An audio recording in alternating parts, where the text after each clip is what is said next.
Salam alaikum Azul Fillaoun, bonjour.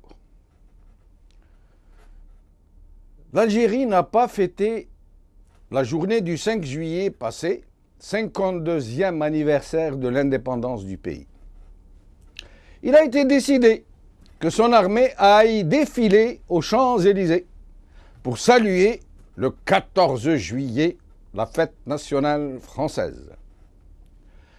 Pour le 1er novembre 2014, dans un pays où tout un peuple a été déconnecté de ce qui le regarde, de ce qui le concerne, et même de la lourde menace qui pèse sur l'avenir de ses propres enfants. D'autres décisions ont été prises pour le fêter de façon régime. Aujourd'hui donc, en ce 60e anniversaire du déclenchement de la révolution algérienne, le régime a décidé de fêter cet immense événement de ce 1er novembre d'une bien curieuse façon, comme s'il lui fallait vérifier que nous étions définitivement devenus totalement indifférents à tout ce qui peut concerner notre nation. Les valeurs qui l'ont fondée, les vrais combattants qui l'ont libérée, et ces innombrables hommes et femmes qui ont donné jusqu'à leur vie pour la libérer. Et ce régime d'extraterrestres a trouvé un moyen particulièrement hallucinant, provoquant au possible, pour s'assurer que nous ne réagissons plus à rien, que nous sommes désormais des zombies, lobotomisés, shootés aux miettes. Le régime a donc inventé l'impensable. Il a décidé que pour fêter le 1er novembre, ce 1er novembre-ci, 1600 photos du président Bouteflika seront exposées dans quelques villes algériennes, Alger, Oran, Constantine et Adrar. Mais il n'aura fallu que quelques heures seulement après la diffusion de cette immense et historique information pour que de partout, des quatre coins du pays, des voix s'élèvent pour protester, non pas contre cette exposition, mais contre cette discrimination. Ces représentants de la société civile, entre guillemets, du FLN et du RND et autres familles du genre, ont rué des quatre fers du fait que leurs villes n'ont pas été retenues pour accueillir, elles aussi, l'exposition photo du grand Moujahid Abdelaziz Bouteflika, dit Si Abdelkader El-Mali. Parce que, soit dit entre nous, c'est depuis ce pays que Abdelkader El-Mali envoyait ses divisions contre la France coloniale. L'affaire a donc réellement failli tourner au vinaigre. Les oubliés de l'exposition ont même annoncé qu'ils allaient organiser leurs propres expositions avec les photos qu'ils recueilleraient eux-mêmes à travers le net. Ce qui aurait pu tourner à la farce, puisque les photos du grand Moujahid qui sont sur le net servent surtout à s'éclater la rate, bien souvent. En tous les cas, le 1er novembre a bel et bien été fêté de cette manière, et les larbins en tout genre, mais aussi des curieux de tout poil, se sont précipités dépotrominés dans les salles d'exposition pour se pâmer d'admiration ou faire leur figure de carême, ça dépend, devant les poses hiératiques du grand chef, celui dont nulle femme n'a enfanté de pareil comme l'a déclamé très sérieusement un certain poète d'une certaine ville de l'extrême-est que je ne nommerai pas pour ne pas insulter ses honorables habitants puisqu'eux-mêmes ont été ulcérés par cette sortie. Mais en ce matin de novembre, d'autres Algériens ont tenté de rendre hommage à leur façon à eux, non pas à Bouteflika, mais aux héros qui les ont libérés. À l'appel de plusieurs organisations réellement indépendantes du régime, des citoyens se sont rendus à l'esplanade de la Grande Poste, au centre d'Alger. Ils ont trouvé devant eux un grand nombre de policiers à les attendre. Un grand nombre de citoyens a été embarqué, on ne sait pas combien au juste. Ils ont été embarqués manu militari de façon violente. Certaines femmes ont même été traînées dans la rue devant tout le monde. Ils ont été envoyés vers plusieurs destinations. On n'en sait pas plus pour l'instant, nos invités vont peut-être nous le dire. Mais on dit que parmi les personnes arrêtées, il y aurait des journalistes et des représentants d'associations, dont celle de familles de disparus. Aujourd'hui, Algérie Focus. 1er novembre, l'histoire, une propriété privée du régime algérien. Une interview de Addil Houari. Al-Watan, la police interpelle des manifestants à Alger. 60e anniversaire du 1er novembre, le troisième journal, le matin des aides. 60e anniversaire du 1er novembre, Bouteflika avertit et menace. Aujourd'hui, avec nous, Faisal Mattawi, journaliste, Ali Dhiles, ingénieur en aéronautique et néanmoins fils du défunt colonel Sadq, et Nordin Ben Mouhoub, porte-parole des internés des camps du Sud. Faisal Mattawi, merci de nous avoir rejoints encore une fois. Merci à vous, bonsoir. Bonsoir. Alors, est-ce que vous pouvez nous en dire plus sur ces informations d'arrestation, de manifestations qu'on n'a pas laissé se tenir? Disons que la police revient à sa première mission, entre guillemets, après avoir elle-même manifesté dans la rue sans demander aucune autorisation pour avoir des droits sociaux et pour revendiquer le départ du général Ahmed et également un syndicat. Cette même police donc interpelle, donc fait ce qu'on lui demande de faire après avoir obtenu beaucoup de largesses sociales, notamment des augmentations salariales. Vous verrez donc que cette manifestation de la police par le passé n'était que de la poudre aux yeux. Maintenant, pour les interpellations, effectivement, il y a eu des interpellations. Bon, une grande partie ont été libérées. Vous savez, c'est classique.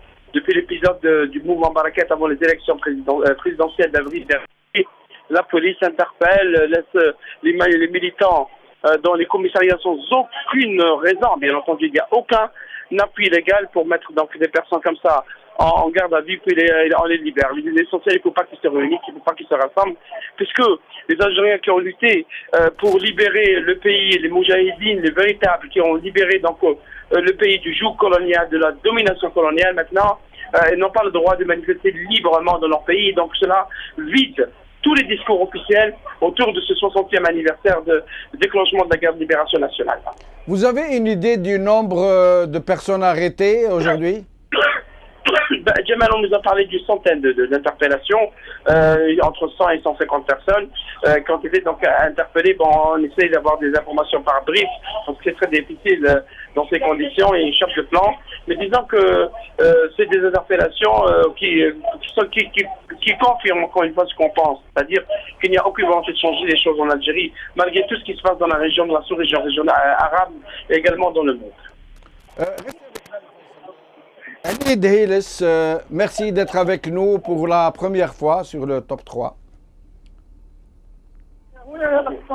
Ali Dhiles, vous nous entendez, Ali Dhiles?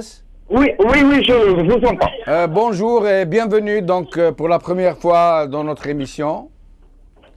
Merci beaucoup. Alors, que pensez-vous donc de ce double événement? D'un côté, la commémoration du 1er novembre en exposant 1600 photos du grand Moujahid Abdelaziz Bouteflika dit Abdelkader el-Mali, et de l'autre, la répression d'une manifestation pacifique qui voulait se tenir, même pas une manifestation, un sit-in en hommage aux martyrs de novembre, de la révolution de novembre.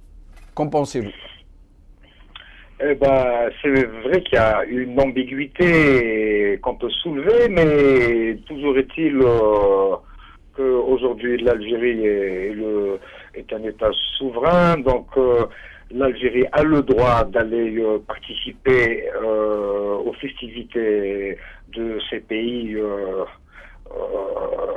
souverains comme la France, comme sans toutefois remettre en cause le sacrifice du peuple algérien. Je crois que ça avait été dit que l'Algérie tournait une page, mais je suis plus outré du fait que le peuple algérien n'ait pas le droit de s'exprimer. Et c'est le problème de tous les pays musulmans, arabo-musulmans, non-arabo-musulmans. Ce qui nous concerne, c'est la tunaqish wala tujadal. Il y a une forme de dictature, c'est né à l'indépendance. Avec Ben Bella Boumediene, c'est vrai que mon père défunt, le colonel Dihel Sissadak, avait entrepris une opposition contre le régime personnel de Boumediene et de Ben Bella. Il n'a pas été le seul. Il y a eu Boudiaf, il y a eu le commandant Moussa qui avait sympathisé avec cette opposition, même le colonel Tahar Zberi qu'ils avaient rencontré. Ce que je peux vous dire, l'Algérie est en train de se faire. Le vieux me disait qu'il faut laisser les jeunes, chaque génération est là pour apporter son petit caillou, sa participation. L'Algérie est en train de se faire ou elle est en train de se défaire? Oui, bon, c'est vrai qu'on a tous une impression. Mais chauffe, je vais vous dire, moi je privilégie l'unité nationale, la stabilité. On a une armée quand même forte qui nous a permis de ne pas rentrer dans de ne pas tomber dans ces guerres civiles. Il n'y a qu'à voir ce qui est arrivé à l'Irak, à la Syrie, à la Libye. On assiste impuissamment à cette destruction de ces pays. On n'aimerait pas que ça nous arrive. Je pense qu'il faut rester solidaire, qu'il faut regarder dans la même direction. D'ailleurs, ça a été la force de la révolution algérienne au déclenchement du 1er novembre et ça a été relaté aussi au congrès de la Sorbonne qu'il fallait regarder dans la même direction et rester unis. C'est comme ça qu'on arrivera Monsieur oui, je vous écoute. Jusqu'à preuve du contraire, qu'on nous démontre si nous avons tort. Les Algériens n'ont pas pris des armes, ils ne sont pas exprimés de façon violente, ils ne cherchent qu'à manifester sur leur droit le plus fondamental. Oui, je suis d'accord. Moi-même, j'ai vécu dans les pays anglo-saxons. C'est malheureux qu'on n'ait pas le droit de s'exprimer librement autour de débats, sur le trottoir. Qu'est-ce que vous voulez je vous ai dit, c'est un problème qui est inhérent à tous les pays sous-développés, les pays, je dirais même musulmans, régnés par la force. C'est malheureux qu'on ait encore ça au 21e siècle. Et dire qu'il y a des nations qui sont en train de graviter autour de la planète Mars. J'ai eu le privilège dans ma jeunesse d'entreprendre mes études supérieures sur le continent américain et ce qui m'a frappé, c'est l'unité de ce peuple. Où j'allais, je voyais leurs drapeaux accrochés à leurs édifices, à leurs maisons. Où j'allais, ils avaient tous le même mot. We are proud to be Americans. Et pourtant, c'est toutes les ethnies de la planète qui ont convergé sur ce continent. Et restez avec nous, il n'en demeure pas moins qu'ils sont arrivés à construire une grande démocratie. Ils sont libres. Enfin, ça reste relatif, hein, ça reste très relatif. Mais enfin, restez avec nous. Faisal Matawi. Monsieur Dehilis nous dit, il semble, comme beaucoup de nos compatriotes, craindre qu'une éventuelle vraie contestation ne puisse dégénérer comme cela a dégénéré en Libye, en Syrie et ailleurs. Et donc, c'est comme s'il nous disait, il ne l'a pas dit, et j'espère qu'il ne le pense pas, mais nous le prenons comme ça, c'est comme s'il nous disait, il vaut mieux ne pas bouger, il vaut mieux supporter ce régime, accepter ce qui vient de ce régime plutôt que... Alors qu'en fait, c'est là où je voudrais en venir, en fait, si les révolutions des peuples ont dégénéré, ce n'est pas à cause des peuples ou de leur contestation, c'est à cause des régimes qui ont refusé de s'en aller et de se plier aux aspirations populaires. Qu'en pensez-vous vous-même, Faisal? Oui, ben, disons, il ne s'agit pas de soutenir des régimes en place ou de soutenir qui que ce soit. Vous avez déjà un exemple, le récent, hein, c'est l'exemple burkinabé. Vous avez un président qui avait contesté, qui a refusé la révision de la Constitution. Le président a décidé de partir. C'est très sage et la Burkina Faso n'a pas basculé pour autant dans le chaos. Mais disons qu'il y a maintenant une conjoncture politique sous-régionale et régionale qui est assez difficile, qui est assez sensible. Il y a le chaos en Libye, il y a une situation d'instabilité au Mali, une situation qui est très sensible en Tunisie malgré la réussite du scrutin législatif. Donc disons qu'il y a une conjoncture avec la sécurité. C'est-à-dire qu'aussi il faut un changement par la force ou par la violence. Je ne sais pas si cela va servir le pays. Peut-être que le changement viendra en travaillant en profondeur la société à travers un changement pacifique, démocratique qui se fera avec tout le monde et dans un cadre organisé. Parce que nous avons déjà eu des expériences par le passé. Bien entendu, il ne s'agit pas de soutenir le régime ou de dire que si c'est comme ça, il faut privilégier l'instabilité parce que là, on est en train de nous pousser vers une théorie nouvelle, théorie toute nouvelle dans la géostratégie. Et même quand j'entends les responsables étrangers qui passent en Algérie, ils nous disent pas la même chose. Attention, il faut la stabilité, attention, l'instabilité et l'insécurité, donc oubliez vos libertés. Non, il s'agit de lutter pour les libertés dans un cadre légal, j'allais dire démocratique et transparent, et il s'agit aussi d'être réellement représenté par un parlement comme le Tunisien l'en fait, et ils ont donné l'exemple, et par un président qui soit réellement capable de gérer le pays. Donc tous ces défis, toutes ces contraintes doivent être prises en compte pour tout changement en Algérie. Le changement, s'il le faut, s'il faut le faire maintenant, c'est pas demain. Restez avec nous, Faisal. Est-ce qu'il ne vous semble pas que cette peur, justement, qu'on a réussi à inséminer au sein j'allais dire des populations, je n'aime pas beaucoup ce terme, au sein de la société algérienne, est-ce que vous ne pensez pas que c'est une sorte de terrorisme de dissuasion? Ça veut dire, vous acceptez ce qui se passe sans broncher, vous acceptez tout, y compris ce qui est complètement inacceptable, ce qui se passe en ce moment dans notre pays. Par exemple, un président qui ne sert que de vitrine à de vrais décideurs qui sont derrière le rideau, qui signent même les décrets en son lieu et place. Vous acceptez tout cela, vous acceptez le pillage du pays, vous acceptez la dévastation, vous acceptez que cette société soit vidée de toutes ses valeurs ancestrales, ou alors, si vous voulez contester, si vous voulez nous chasser, alors à ce moment-là, vous allez vous retrouver comme en Syrie, comme en Libye, ou comme durant la décennie rouge. Est-ce que ce n'est pas ce message, même pas subliminal, c'est un message direct que le régime nous envoie? Est-ce que nous ne sommes pas en train de tomber dans ce travers, dans cette peur, dans ce terrorisme de dissuasion? Oui, c'est vrai. Quand j'ai privilégié la piste de la stabilité et de l'unité, j'avais entendu mon collègue parlant que la stabilité n'était pas uniquement la solution adéquate qu'il fallait. Qu'est-ce que vous voulez qu'on fasse? Qu'on prenne les armes? L'Algérie, elle a assez payé un lourd tribut avec le colonialisme français, avec l'islamisme qui est né pendant la décennie 90. Combien de familles ont été décimées? Vous qui êtes en Angleterre, moi j'ai toujours admiré ce peuple anglais. Ils n'ont jamais connu de guerre civile, ils ont toujours adoré leur monarchie, God save the Queen, que Dieu sauve notre reine Élisabeth. C'est vrai que la démocratie, je vous ai dit, le problème de la démocratie est un problème inhérent à tous les pays musulmans. Et il commence dans les familles, au foyer, dans les écoles.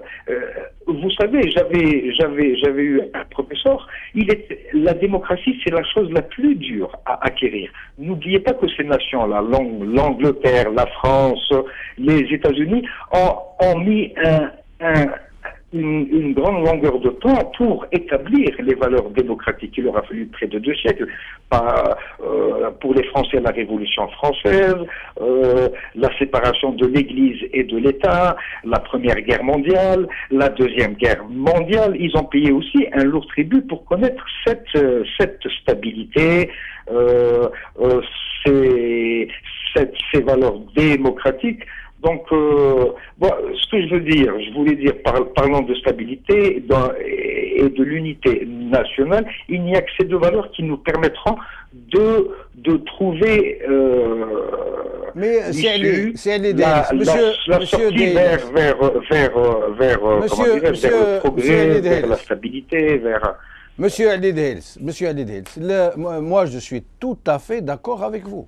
Personne de sensé ne pourrait ne pas être d'accord avec vous. Le problème est que c'est ce régime cette mafiocratie, pour l'appeler par son nom, puisque c'est un régime illégitime, puisque toutes les constitutions ne servent que de façade en trompe-l'œil, puisqu'il n'y a pas de véritable souveraineté populaire, puisqu'on nous a imposé un président qui normalement n'aurait même pas pu continuer son 3e mandat en vertu de l'article 88 de la Constitution. Et tout ça, on nous a beaucoup imposé. Donc le problème, monsieur Dehiles, le problème, c'est que ce n'est pas le peuple algérien qui cherche l'instabilité ou l'insécurité ou la violence. C'est ce régime, comprenons-nous bien, qui est en train de nous dire ou vous acceptez la situation telle qu'elle est, telle que nous vous l'imposons, ou alors, si vous nous contestez, nous allons utiliser nos propres enfants que nous avons recrutés, qui sont au nombre de 600 000 à peu près en tout. Vous imaginez 600 000 membres des forces de sécurité. Et nous allons les lâcher contre vous, et ce sont des enfants jetables et interchangeables. Ça veut dire même si vous les tuez, on recrute d'autres parmi vos enfants et on les envoie contre vous. Le problème est là. Il n'est pas dans le fait d'une incapacité du peuple algérien à aller vers la démocratie. Ce n'est pas le cas. C'est au contraire, le peuple algérien a été trop patient. Il a trop accepté. Mais restez avec nous. Restez avec nous. On a essayé de joindre Nordine Belmohoub depuis tout à l'heure. Il semble que son téléphone n'accepte pas nos appels. Je voulais vous montrer cette photo d'abord, qui est en train de faire ravage sur les réseaux sociaux, où on voit les 6 de novembre 54 à gauche et 6 autres personnages du régime actuel à droite. Et M. Bouteflika sur son fauteuil en bas, qui est entre les deux, qui représente à lui-même une sorte de transition. Faisal Mattaoui, c'est quand même un dilemme maintenant aujourd'hui. Nous sommes là et ce sont des intellectuels de renom, et ce sont des intellectuels dignes de ce nom qui sont dans ce dilemme. Ça veut dire qu'ils comprennent, qui appréhendent une éventuelle contestation, parce qu'ils savent, ils sont certains, quasiment certains, que toute contestation vraie de ce régime ne pourrait aboutir qu'à une vraie violence, et une violence contre le peuple, bien sûr. Ah, nous avons perdu Faisal Mattaoui, nous allons essayer de le retrouver. Sinon, je repose la question à M. Ali Dels. Donc, comment on a fait pour en arriver là, M. Ali Dels, de considérer que si nous bougeons une oreille, nous allons nous retrouver en pleine violence? Est-ce à dire que nous devons accepter la situation, cette forme de consensus non dit entre une mafiocratie et un peuple qui se fait dévaster son pays, ou est-ce qu'il y a une alternative? Oui, c'est vraiment, il faut continuer à militer, il faut continuer à batailler. La vie est une éternelle bataille, c'est ce que me disait le défunt. La vie, c'est pas une partie de plaisir. Il faut continuer, mais dans le vaut mieux, sans pour autant arriver à l'irréparable. Parce que l'irréparable, imaginez un instant, on ferme tous les yeux et on voit toute l'Algérie détruite. Toutes les femmes vont se mettre à pleurer, les uns vont se retrouver au pôle Nord, comme vous l'aviez dit précédemment, les Algériens vont fuir leur pays. C'est vrai qu'il faut continuer à militer, à batailler. Il faut faire comprendre à ce régime que la révolution et l'indépendance, c'était un acquis populaire. Il ne faut pas oublier qu'au 1er novembre 1954 et à la tenue du congrès de la Soumam, il a été posé les jalons d'une république démocratique, populaire et sociale. Et non une théocratie ou une autocratie, le pouvoir personnel ou le pouvoir religieux. Je pense qu'on n'en est plus là depuis la Deuxième Guerre mondiale. On est rentré dans une nouvelle ère. Monsieur Ali Delis, vous dites... a le droit de s'exprimer.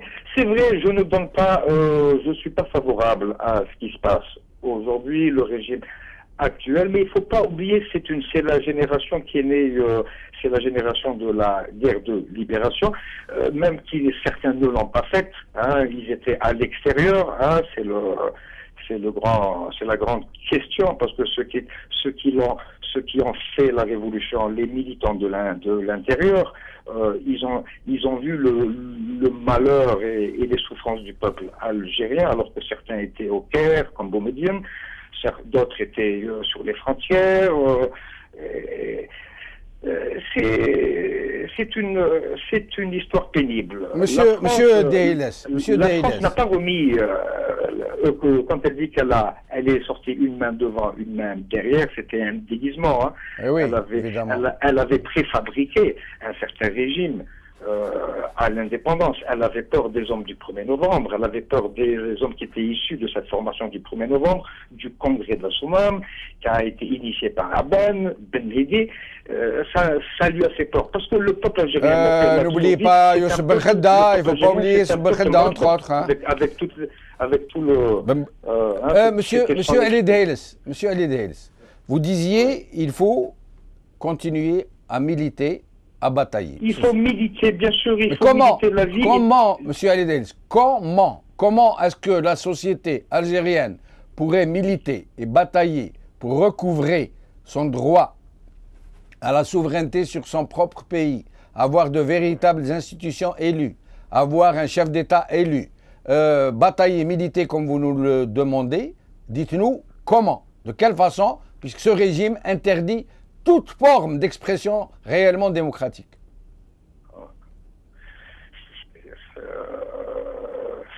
Vous savez, Gandhi avait dit l'instruction. Déjà, lire et s'instruire, c'est une grande formation qui empêcherait beaucoup de choses qui pourraient s'entraver dans une... déjà, lire et s'instruire et informer les gens, écrire, parler. Déjà, il y a Facebook, il y a beaucoup de gens qui cherchent à comprendre, à connaître. Sauf le problème, les Algériens ne lisent pas. Hein. On est cette culture bouche-oreille. Ils apprennent tout dans les cafés, sur les trottoirs. Il faut que les Algériens lisent, il faut qu'ils s'instruisent, il faut qu'il y ait une formation politique, parce que la base populaire est très importante. C'est elle qui va déterminer les valeurs démocratiques. Ça m'arrive, sauf ce qui nous arrive, ça n'arrive qu'aux pays sous-développés, aux pays où l'analphabétisme est encore présent en grande proportion. Vous prenez l'Angleterre où vous êtes, la France, ils ont des peuples émancipés, avertis, instruits, parce qu'ils s'instruisent, ils lisent, ils sont pas là à courir à droite à gauche. Donc c'est le dilemme, c'est le fameux dilemme, le coq et la poule. Qui c'est qui a fait la poule, qui c'est qui a fait le coq? On veut un gouvernement démocratique, mais il faut voir aussi l'assise populaire, parce qu'il y a un vieux proverbe français qui dit le chef vaut la troupe et la troupe vaut le chef. Hein, c'est un équilibre. On est dans ça. Donc, avec une baguette magique, on va créer un pouvoir démocratique. Mais il faut que ce pouvoir démocratique soit comment dirais-je, soit initié par la volonté populaire. Hein. Monsieur Ali Delis, merci beaucoup. Merci. Notre émission arrive donc à sa fin. Je voulais juste vous rappeler, effectivement, je suis totalement d'accord avec vous que l'ignorance est ce qu'il y a de pire dans l'être profond qui est le peuple. Mais en novembre 1954, il n'y a eu qu'une poignée de gens instruits et derrière eux tout un peuple quasiment ignorant qui n'avait pas été à l'école mais qui était encore habité par un sentiment de dignité et qui a été propulsé par une colère contre l'oppression. Et nous connaissons les résultats, nous en savons les résultats. Un peuple qui a réussi à chasser une puissance coloniale parmi les plus formidables de cette époque. J'espère que nous aurons l'occasion de nous retrouver une autre fois. Salam alaikum, bqaw ala khair, à une autre fois.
لو فيف اخويا عندكم الضيوف سي هاي تنم في